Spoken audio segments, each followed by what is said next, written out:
aujourd'hui, JDL TV est au salon Bourgogne BTP Expo à Beaune pour rencontrer l'école de travaux publics. Suivez-moi. Bonjour à tous les trois. Bonjour.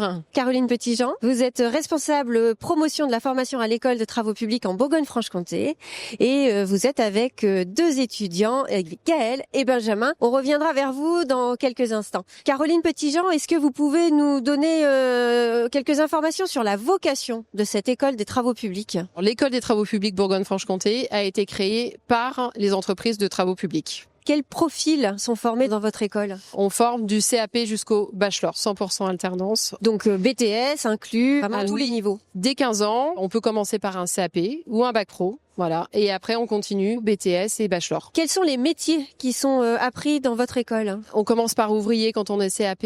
Quand on est en bac, après, on est chef d'équipe. Après, en BTS, on est chef de chantier. Et après, sur la partie bachelor, on finit conducteur ou conductrice de travaux. Et alors, si on veut aller au-delà, jusqu'au titre d'ingénieur, où est-ce qu'on peut aller ? Alors, effectivement, il y a des écoles, les écoles d'ingénieurs, des travaux publics. Quels sont les métiers que vous apprenez dans votre école ? Il y a la formation en constructeur de route et maçon VRD. Les métiers des canalisateurs, les métiers plus généraux, c'est-à-dire le chef d'équipe qui encadre les canalisateurs et la partie aménagement urbain chez nous. Et après, vous avez la partie chef de chantier où lui, il gère plusieurs chantiers à la fois. Canalisateur, pour le public qui nous regarde, c'est tout ce qui est réseau sec, réseau humide, réseau télécom. Voilà, pour être plus. C'est notre jargon à nous. Voilà. C'est ce qui nous permet d'avoir tout le confort chez nous, mais pas que, comme aujourd'hui. Caroline, pour un jeune, c'est pas toujours facile de choisir sa formation.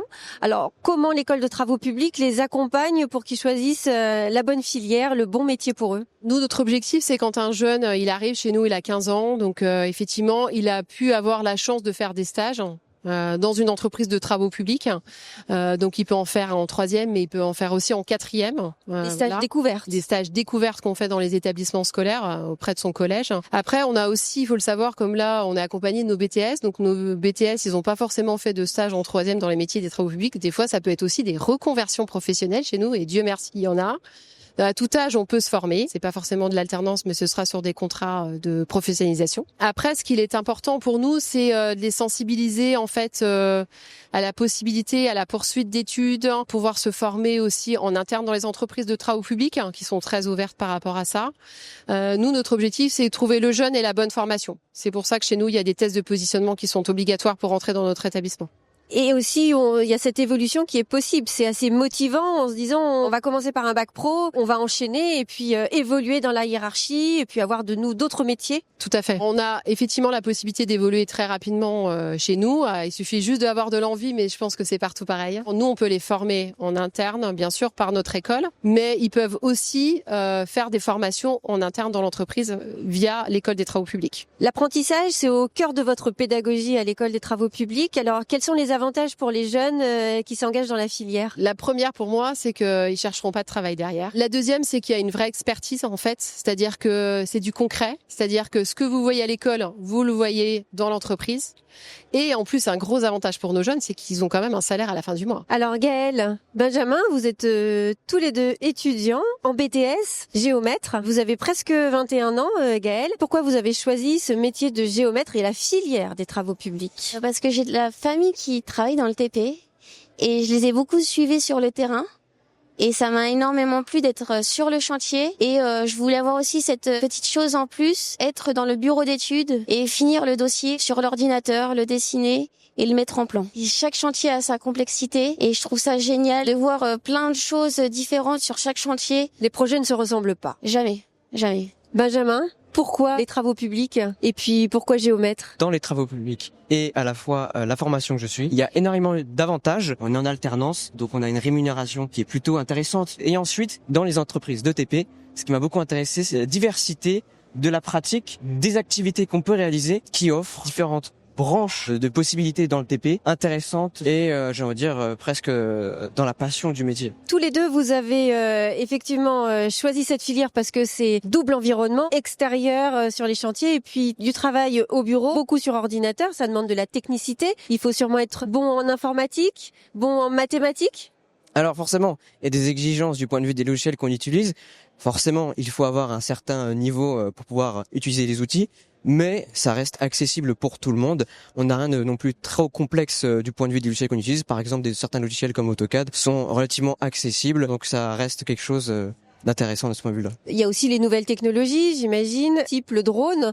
Pour un métier de géomètre, c'est des choses qui arrivent sur le terrain. Tout à fait. On a justement quelque chose d'intéressant avec le métier de géomètre, c'est l'évolution qu'il va y avoir dans ce métier. Et on voit qu'il y a de plus en plus d'outils très performants, très modernes aussi, qui nous permettent de réaliser notre travail beaucoup plus efficacement et avec quand même tout de même quelque chose de beaucoup plus intéressant à voir sur le terrain. Notamment, vous en parlez du drone. On peut réaliser maintenant des relevés beaucoup plus précis sur justement la topographie, mais d'autres outils sont très intéressants. On peut avoir des relevés 3D avec du scanner ou bien, comme vous en parlez, du drone. Et ça permet justement d'avoir une pratique diversifiée, polyvalente. Et c'est pour ça que je suis intéressé par cette formation. Caroline, dans les nouvelles technologies, on a l'intelligence artificielle. Est-ce que cette technologie, ça peut remplacer des métiers, des travaux publics ? Non, je crois pas, non. Vous voyez, je pense pas que l'intelligence artificielle va nous faire des tranchées toute seule, va remplacer des gens qui sont sur le terrain. Ça vient plutôt en aide ? Ça viendra en aide certainement. Après, effectivement, on évolue beaucoup au sein de l'école puisqu'on a un gros projet au niveau du guidage 3D, mais pas que. En fait, on a un gros projet pédagogique, notamment aussi sur la promotion de l'école. On s'est rendu compte que les kakémonos, c'est bien, mais c'est fini tout ça. Et on sait qu'avec l'intelligence artificielle, il va falloir qu'on s'adapte justement à cette nouvelle génération qui ne connaît que le téléphone. Dans les outils, alors là, plus pédagogique pour vous, j'ai pu voir sur le stand que vous aviez des simulateurs de chargeuses, de pelles. C'est des outils que vous utilisez régulièrement, notamment, alors pas forcément pour la fonction de géomètre, mais sur d'autres formations. Bien sûr. C'est un outil qui est très utile pour nos conducteurs d'engins, parce que vous imaginez bien que nos engins de chantier ont un coût, et que des jeunes qui démarrent à 15 ans chez nous, on voudrait pas qu'ils les abîment tout de suite. Donc effectivement, on a des simulateurs pour ça, mais on se rend compte que ça ne suffit pas, c'est qu'une partie de notre métier en fait, les conducteurs d'engins. On a des beaux métiers comme aujourd'hui le métier du géomètre, mais pas que en fait. Il faut mettre en avant les gens qui sont sur nos terrains, qui participent au quotidien dans notre vie de tous les jours. Gaëlle, un point qui peut intéresser, moi je dirais tout le monde en fait, tous les futurs apprentis d'une école de travaux publics. Qu'est-ce que vous touchez chaque mois en tant qu'apprenti géomètre en BTS ? Moi actuellement, je touche presque 1 000 € par mois. Pour payer ses études, c'est plutôt bien. Ouais.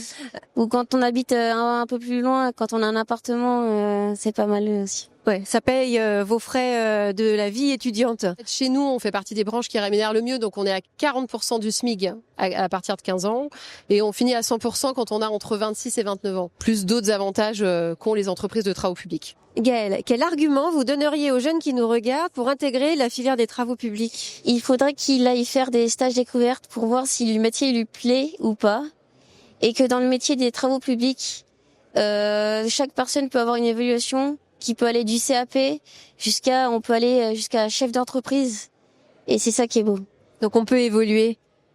Benjamin, qu'est-ce que vous diriez à un jeune pour le motiver à rejoindre votre filière ? Je lui parlerai tout simplement de mon expérience. Je trouve cette formation passionnante. Les métiers passionnants, c'est vraiment un métier passion qui nous garantit d'avoir un travail plus tard en tout cas. Nous en tant qu'étudiants, voilà, on a la possibilité d'avoir des opportunités de participer à une exposition comme celle-là, qui nous permet justement de découvrir d'autres facettes du métier et à faire découvrir ce que nous, on pratique dans le métier de géomètre. Alors effectivement, là vous êtes sur le salon Bourgogne BTP Expo à Beaune, vous êtes exposant et vous êtes dans l'environnement qui vous concerne et avec plein de métiers différents, des engins de travaux publics. Vous êtes complètement immergé et puis ça vous permet d'échanger avec les différentes entreprises qui vous entourent.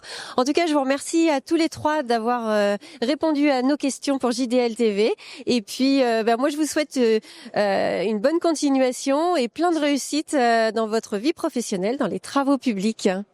Merci de nous avoir suivis et puis on se retrouve pour une prochaine émission JDL TV. À bientôt.